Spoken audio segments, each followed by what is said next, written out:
আমার দিনের শুরুটা চা ছাড়া একেবারেই হয় না। সকালে উঠে আগে ইচ্ছে করে এক কাপ চা খাই, আর চা খেয়েই যেন দিনটা খুব ভালোভাবে শুরু করতে পারি। জানি খালি পেটে চা খাওয়া একদম উচিত নয়, কিন্তু চা যতক্ষণ না খাবো ততক্ষণ কোনো কাজে যেন এনার্জি পায় না।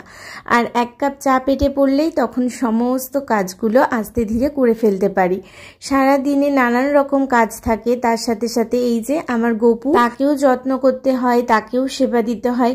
তবে এই কাজটা আমার কাছে ভীষণ ভালোবাসার কাজ। আমি যেটুকু পারি সেটুকু মন থেকে করার চেষ্টা করি। সারা দিন ধরে নানান রকম কাজ পেরিয়ে তারপরে একটু বাজারে যাব ভেবেছিলাম, তাই দীপ্ত আমাকে বলেছিল রেডি হয়ে নিতে।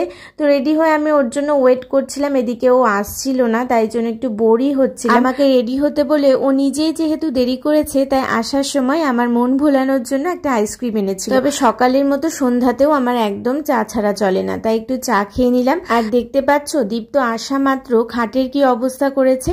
এটা হচ্ছে অন্য ঘরের, অন্য ঘরটা যেহেতু দীপ্ত আসেনি সেই জন্য দেখো মোটামুটি পরিপাটি রয়েছে।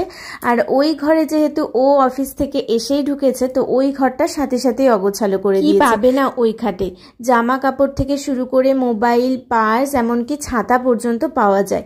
তো কি আর করব, একটু বকাঝকা করে তারপরে চলে এসেছি বাজার থেকে। একটু মাছ নেওয়ার ছিল, তো মাছ নিয়েছিলাম, আর কিছু কেনাকাটা করার ছিল। এই যে যেমন আম নিয়েছি, আবার পাস্তা নিয়েছি, একটু সয়াবিন নিয়েছি, এরকম টুকটাক বাজার করার ছিল, তো সেগুলোই নিয়েছি।